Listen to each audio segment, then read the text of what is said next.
Bonjour à tous. Il dirige depuis 10 ans Force ouvrière, la troisième centrale française. Il sollicite un 4e mandat lors de son congrès de Tours début février. Bonjour Jean-Claude Mailly. Bonjour. La victoire de Syriza, l'extrême gauche en Grèce, ça vous inspire quoi ? Je suis plutôt satisfait, à la fois pour les Grecs, parce que les politiques d'austérité menées depuis plusieurs années, tout le monde le reconnaît maintenant, les résultats en termes de pouvoir d'achat, d'accès aux soins, c'est une catastrophe.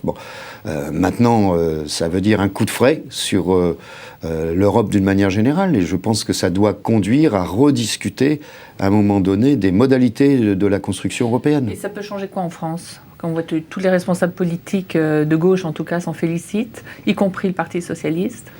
Ça signifie qu'à un moment donné, il y a ce qui se passe en Grèce aujourd'hui. Il y aura donc des discussions entre la Grèce, l'Europe sur la dette. Est-ce qu'on va l'étaler ? Qu'est-ce que ça va changer ? Quelles décisions vont être prises rapidement par le futur gouvernement grec ? Ça, c'est un élément. Est-ce que ça va être l'occasion également de rediscuter des modalités de la construction européenne? Est-ce qu'on va remettre sur la table les conditions du pacte de stabilité et de croissance, par exemple, le pacte budgétaire européen, voilà, le rôle de la Banque centrale? À un moment donné, il faut que l'on remette ça sur la table. Alors, est-ce que ça va être une opportunité ou pas? Mais je crois que c'est important de montrer que, et à un moment donné, l'austérité, ça ne passe plus. Ça a quand même été très dur en Grèce, c'est pas fini. Donc, à un moment donné, il faut faire un coup d'arrêt. Espérons que ce soit le bon. Parmi les créanciers de la Grèce, il y a la France, donc les contribuables français.